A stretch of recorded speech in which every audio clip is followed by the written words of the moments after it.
In this episode of the Restoration Home podcast, we're talking about family vision and work. And I just want to say up front that this guest is unique, and not every family is going to have a leader like this one. And so I just want you, if you're listening and you're a mom and you start to get discouraged or you start to get angry, you're like, we've tried that, it didn't work, or this is how my dad was and I didn't like it.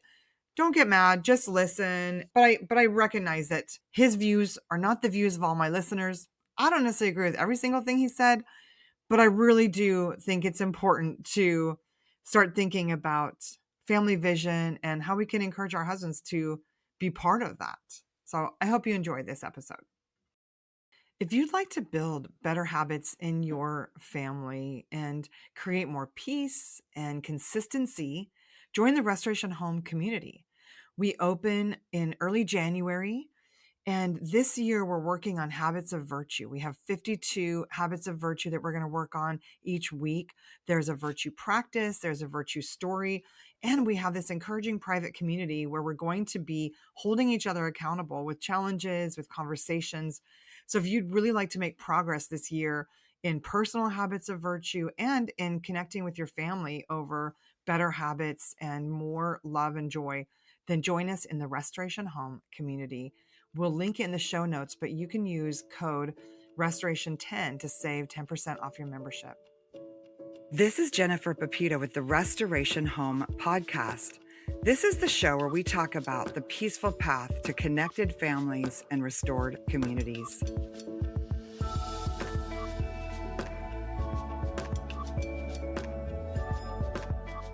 Today on the show, I'm excited to be chatting with Keith Phillips.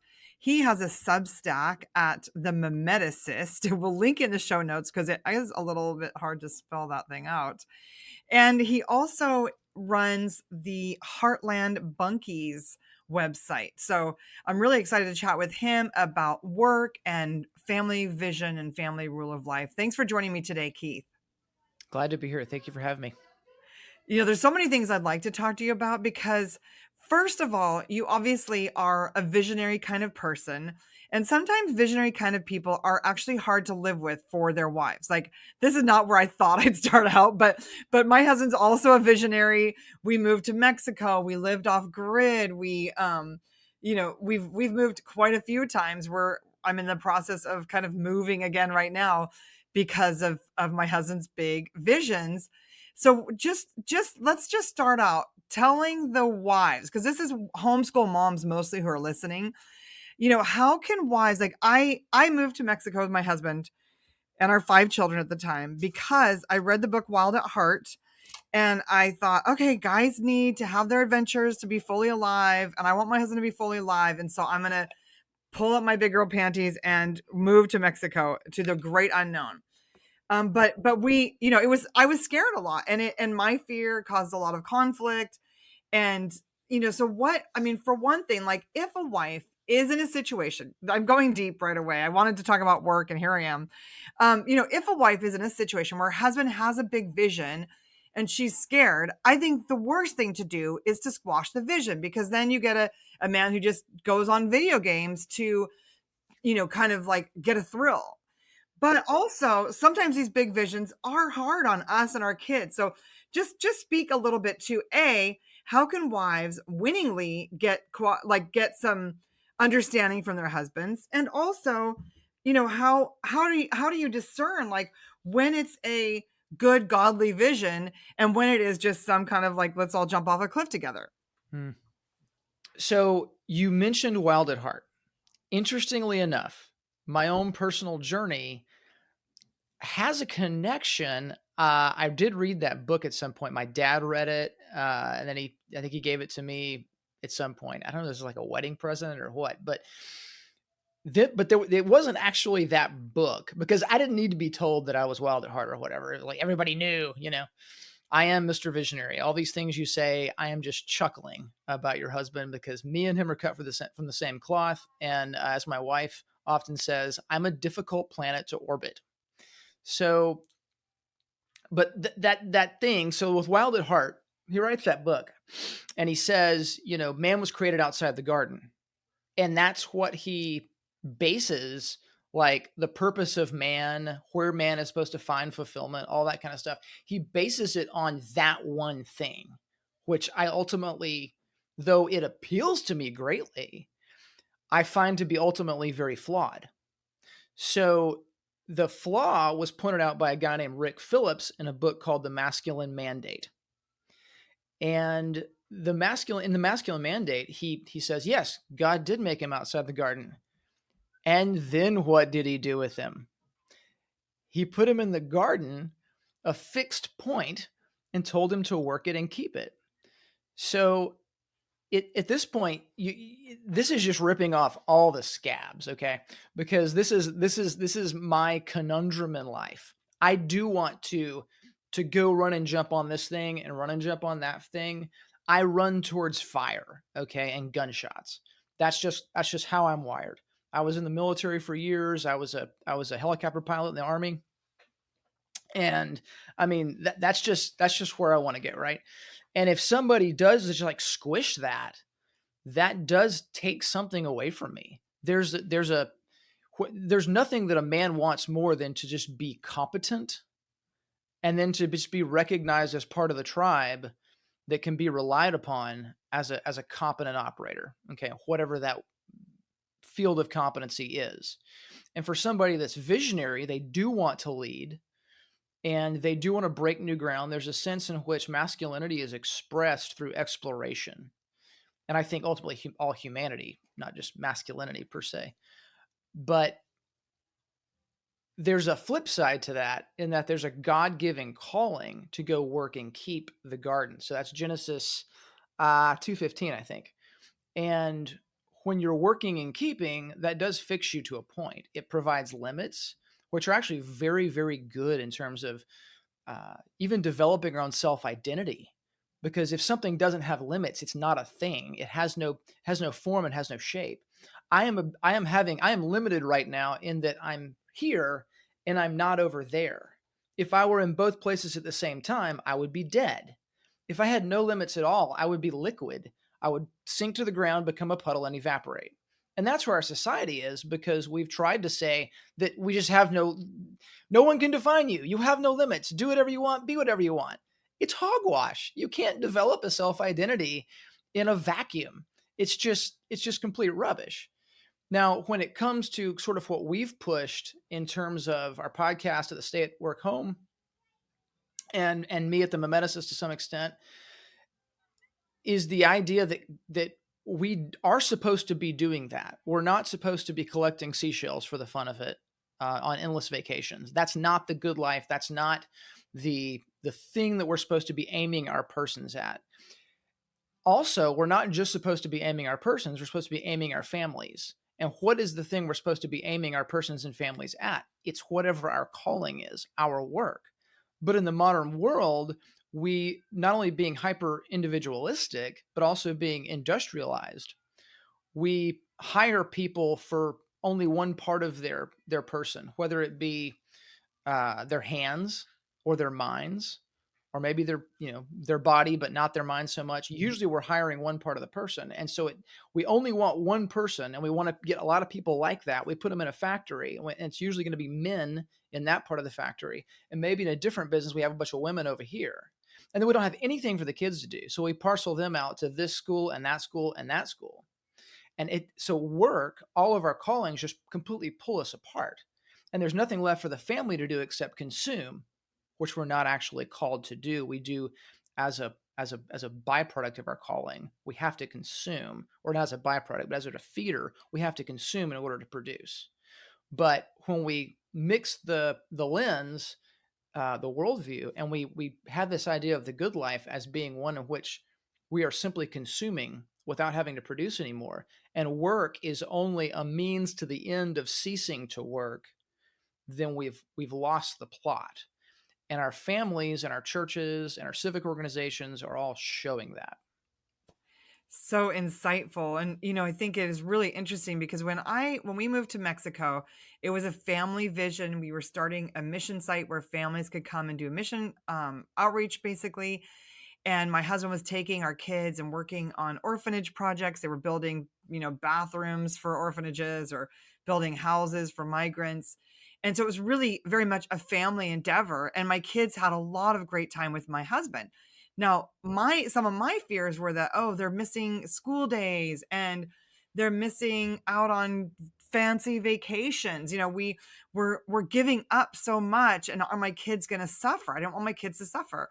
But, in retrospect, it's like knowing how to work is one of the biggest assets and advantages you can give your children. Is the first chapter of my book, Habits for a Sacred Home, is all about work, because without work you can't even have a spiritual life. Like, it's called spiritual disciplines for a reason, because it takes discipline to put down your phone and put on, read your Bible or listen to music that helps you feel closer to God. It takes work. And so I would just love for you to speak to that a little bit, because I think so many moms, their husbands might want to, hey, let's go farm. Let's start a bed and breakfast. Let's start a retreat center. Like, they might have some kind of a vision. And the mom is saying, oh, we can't do that because the kids need to be doing 6 hours of school a day, or that'll mess up our homeschool, or we won't have the money to buy fancy, resources, or there's just so many concerns, I think, for our kids that actually contribute to the fears that then fracture our family and make us consumers. Yeah. And so the first thing I would point to, actually, so I wrote another article called The Military Model of Marriage, that's also on the Memeticist. And I don't think I even realized that I was continuing the alliteration by saying the military model of marriage on the Memeticist. But the idea there is that in the military, there's always a mission, whether it is going and taking that hill, attacking this particular position or whatever, or recovering from that attack in terms of maintaining the equipment, readying for the next thing, resupplying, or simply the lead up steps to the next training exercise so that you will continue to be ready for those things. If there's no mission, you get discontent, you get grumbling, you get just lostness, right? And so there's got to be a mission, and everybody's got to be on board. Within conservative Christianity, we have a conflict with the world at this point, that we're not hyper egalitarian, hyper individualistic, where the world is trying to say there's just no difference. There is no man, there is no woman. Anything can be everything. We're saying that's not the case.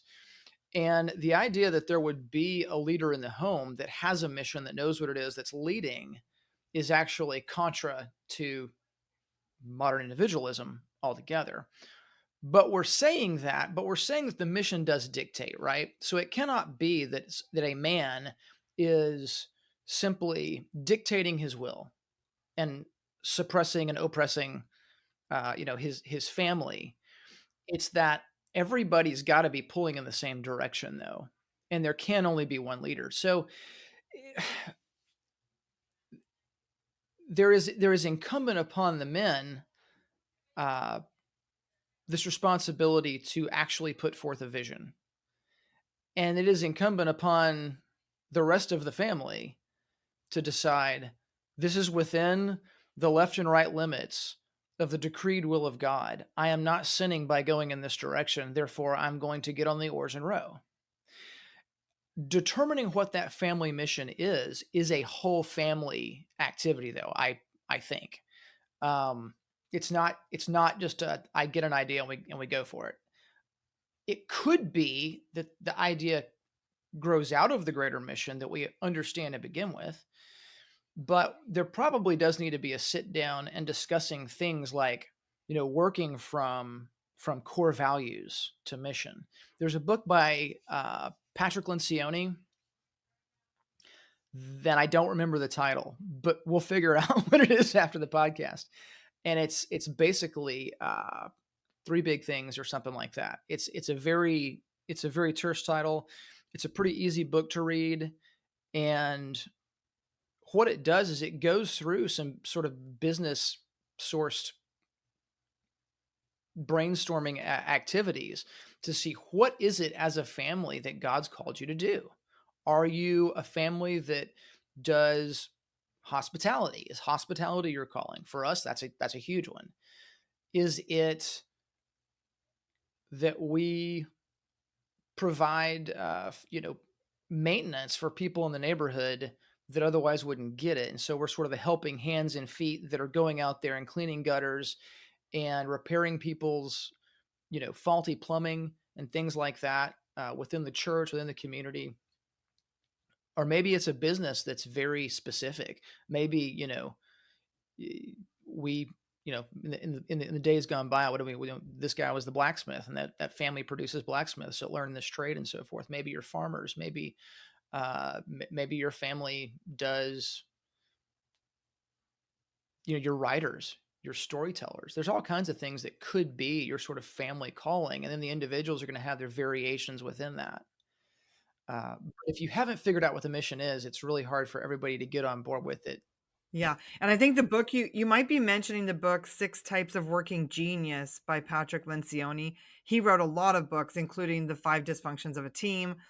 But I think that is a good concept to think about sometimes family in terms of business or even military. One of the best books that I read as a mother was the book The Endurance by Ernest Shackleton. There's another one by Alfred Lansing.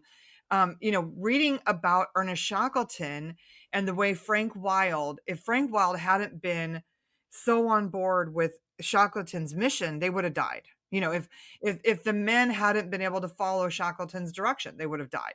Like under many circumstances, they would have died. And I think that is one thing. Like so many of my listeners, this is what I imagine.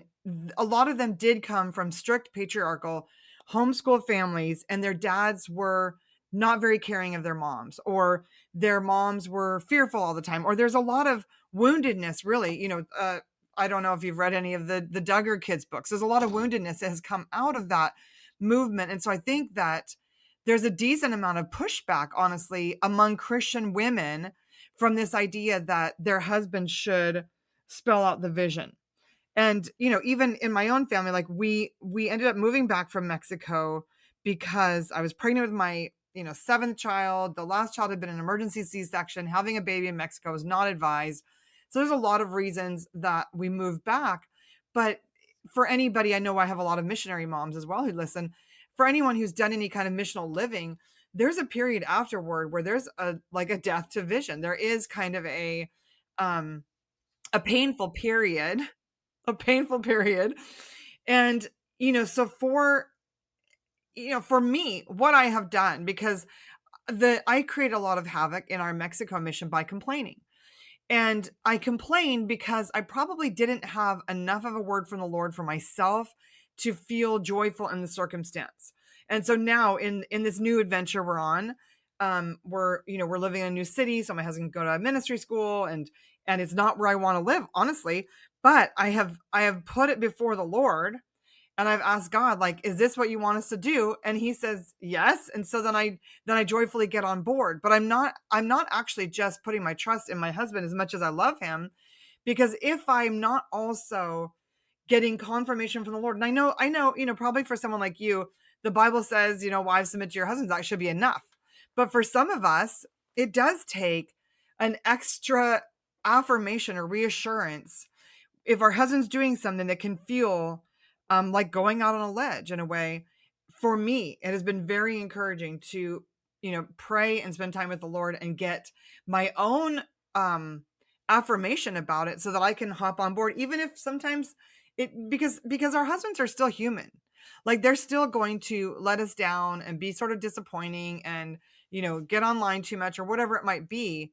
And so having this actually between us and God worked out, I think is a huge help to following a vision even when you don't get it. Totally.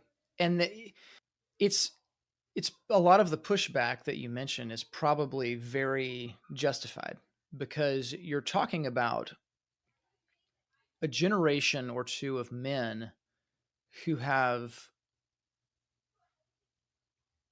been influenced by things they shouldn't have been influenced by. I mean, broadly, like everybody, like almost nobody escaped that. And now we're coming back in, and you can't fix everything at once. So, in this sort of top down, it's like, well, go that way. Well, what do we do when we get there? How do we get there? What's the point? Well, we'll figure that out on the way. But right now, we do know that we're in the wrong place and we need to go that way. That's good, but that means it's going to be a very messy trip. Okay. So everybody needs to have grace with everybody else because it's not going to be pretty. There needs to be some humility that from both sides, so to speak. If you're talking about just the men and the women, that the leadership of the men is going to be very lacking.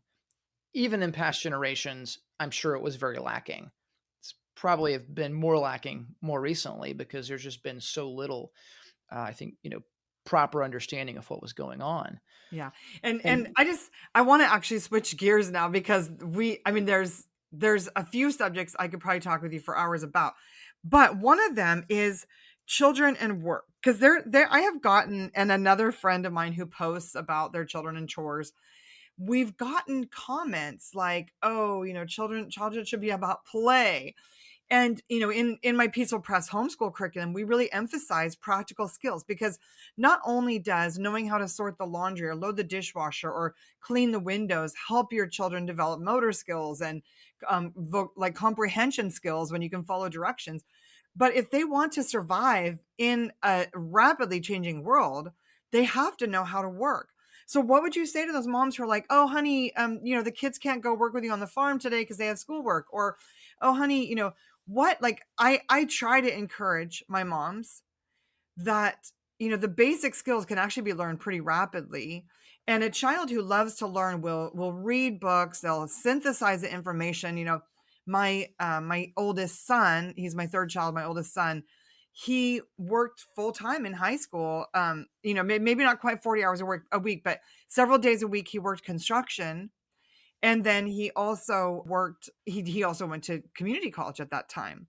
So he had to work hard, and he started working for these people when he was like 12 or 13 years old. We were doing an addition on our house, and these great Christian contractors were working on the house. And so he basically apprenticed to them. I wish there was more apprenticeship opportunities. I think it's fantastic. But having a family business is one of those. So what do you say to those moms who are like, "Oh no, he's got to study. He can't go work with his dad because he's got to study"? so on one half, I mean, this, and you're already preaching this, that most certainly within institutional schools, particularly public schools, there's so much wasted time, right? And in your homeschool, there's probably a lot of wasted time too. We get a whole lot more done by consistently putting an hour or two a day into something than we get done by putting 10 hours one day, right? So the small doses do way more than people imagine. Also, like you said, a kid could have no education prior to age 12 and catch up in a year. Like that's been documented. So don't have that fear of missing out so much, right? Like that's one encouragement. But also when a child is working, they're going to do this stuff. So this is a hard thing for us as a family. We do classical conversations and it's fairly intense, and there's, they're learning Latin, they're learning math and history and all this stuff. They're reading great literature, and that can tend to take up a lot of time. So we need to do it efficiently first. But also when it comes to, well, I am going to take William, my 7-year-old, and we're going to go finish this banister on the stairwell in this cabin kit we're building. We got to skip count the fours. Okay. Why? Because the banister pickets needed to be 4 inches apart. So what do we do when we're up there doing that? And he was helping me measure it out and mark and everything, and he's holding the tape measures. Okay, the first one's at 4. What's the next one at? It's just like skip counting the fours. 8, 12, 16, so on. So he not only got to practice one of his skills, he got to see it put in action, which is great. As for the play thing, and this is a big part of the fear of missing out, I think, that we have in our current generation, simply because there's so much social media that shows us what we could be doing and ought to be doing all the time, and yet have absolutely no chance of doing all of, right? We think the kids need to be playing, and they do need to play. But if you let kids go play, what do they play at? They play at work. So when we're doing a big project, which for us in the last year, I mean, we've built 4 of our cabin kits. So actually probably more than that because we've helped other people too. But we go and we do this, and the smallest children, like at first, are like, I want to help. Let me do something. You know, involve me in this. An hour later, they're they're not so keen on it anymore. What are they doing? They're off playing outside in this case, uh, without toys. You know, turning sticks into guns and stuff that kids do, right? But kids generally are going to get if you shouldn't force a 7-year old to just like work really really hard all day. It's not healthy. But you involve them to what extent they want to be involved, and by and large they do want to be involved. And when they can't handle it anymore, they go off to the side and they play, and it's a very healthy kind of play. So I'm sure you're familiar with 1,000 Hours Outside. Of course, she's my dear friend. She's your bud. Yep. So I've actually I was on Jenny's podcast, but it hasn't been published yet. But you know that was for her. That was I think a lot of the her brow kind of furrows. What do you mean? Because her whole thing is play. But the way I explain it is like this: it's like kids play at work, and then slowly they move from just the playing at work to actually doing the work. And I've got a almost 10-year-old boy that for me is more helpful than most adults, at least during the first 4 or 5 hours of a project, because he knows how it works. Now he's he's limited in his size and his strength, but his understanding is like he understands the whole process. He could be the project manager, so to speak, and he can do a lot of the physical labor. But he's moving along that course to just being a man, and he's competent at it. And the girls are competent at it too. And they receive just as much sort of affirmation and confidence, which leads to not being overbearing or arrogant, but it leads to a meekness, which is power under control. We have just a couple more minutes, and I have a couple more questions for you. One of them is, how much do you think being in the military helped you be a leader? And do you recommend moms send their kids off to the military? Because, as I said, most of my moms are homeschool moms, and I love homeschooling. And in the restoration home community, we work on developing good habits in our homeschool, because the downfall sometimes of homeschooling can be that it's easy to get away with a lack of discipline or lack of self-discipline, a lack of good habits. So how much do you think the military had to do with you being missional and visionary and knowing how to work hard towards a goal? And would you recommend moms send their kids to the military now? It's a good question. Uh, I was who I was before the military, but I was better at it because of it, I think, for sure. The military is an evolutionary organization. There are no revolutions in the military. Everything is very, very slow. Nothing changes quickly. And it's all experience. It's the oral traditions. It's all of the standing operating procedures are written in blood. And the military is big on doing after action reviews and taking that information and folding it into future operations. And so what you have in a well-developed military organization is just a whole bunch of received wisdom. And so for me, as someone who sort of grates against that, actually, like I want to go bust stuff up. I want to do new things. It was good for me and I didn't understand it then as much near as well as I do now. I didn't appreciate it, that you need to accept that. You need to accept those limitations and understand that you're coming into something that's already exists and is bigger than you. So that was big. As far as what you said, you mentioned several times the fear, whether it was the fear of missing out on the proper amount of homeschool and hitting all the subjects that day, and that sort of all that, and making sure that you are operating within a rule of life that's bringing you towards the goals that you want, and you're not skipping things.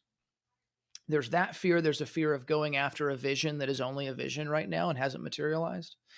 And one of the strongest sort of patriarchal commands to women is in 1 Peter 3, and it's followed up with this admonition to not fear anything that is fearful or that is frightening, right?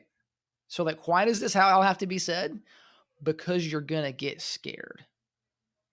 So being driven by fear is bad. Understand that. Being driven by practical, reasonable, realistic concern is not bad. Uh, so in every relationship, somebody's going to be the gas, somebody's going to be the brakes. Oftentimes, it is the man that's the gas. Though, I mean, we actually interviewed somebody in our podcast who it was very much the other way around, and it's not because he was a leader, but because he just had a very different uh, way of bringing that about. In terms of the military itself, and should you send your kids to the military, the particulars are always going to fluctuate from presidential administration to presidential administration. But the military, as I said before, it's an evolutionary organism and it just moves at a glacial pace. There is nothing about the military that lends itself intrinsically to being sort of a woke mob uh, organization. Everything about it grates against that. And so you can take this sort of, flash in the pan uh, overlay and says, now we have this set of values, and you can slap it over the military, and it's going to look like a cat dog because it makes no sense. So I wouldn't be too concerned about what's going on, what has gone on in the past 4 years or in the 8 years that were previous to the 4 years before that and so forth. That was when I was in. I saw the transition from the Bush administration to the Obama administration. And, things changed, but it was like they slapped a veneer of change on it, if that makes sense. The military is grounded in reality because of the nature of life and death, that it deals with.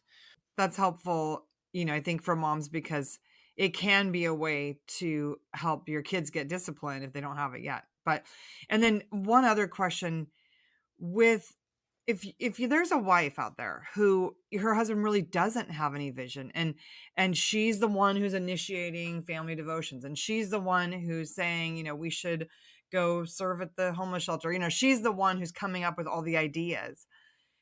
There's a school of thought that says just stop doing that. Don't do that and see what happens because sometimes as wives our pushiness is sort of squashing any ideas that they would come up with. But then there's also like the concern or the fear that if we don't make it happen, it's not going to happen at all and our kids will be undisciplined heathens.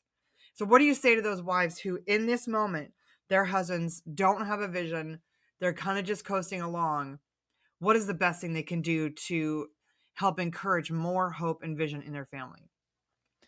First off, make sure that you're actually asking and stating what you see and what you wish to see, and that you're not simply being passive aggressive, hinting at things and making things more tense than they otherwise would have been when the husband is actually really not getting it. We're pretty dense if you haven't noticed. Uh, so make sure that you're actually being straightforward about it. If you're leading your family in daily devotions, which I do, uh, but your husband's not, and your husband is a professing Christian, then you might just want to ask him. I mean, honest question here, like have you asked him, right? So for somebody that's in that situation, I think actually making sure that they're being straightforward with their husband is huge because you do want to give them the opportunity. And then when they do it, give them the breathing room to do it poorly, to make mistakes. So as a pilot, when I was being trained, you had some instructor pilots who were just overbearing as anything. And they would correct you before you knew you were making a mistake. It's really hard to learn in that environment. And so having that breathing room to try it, to do it poorly, is very important.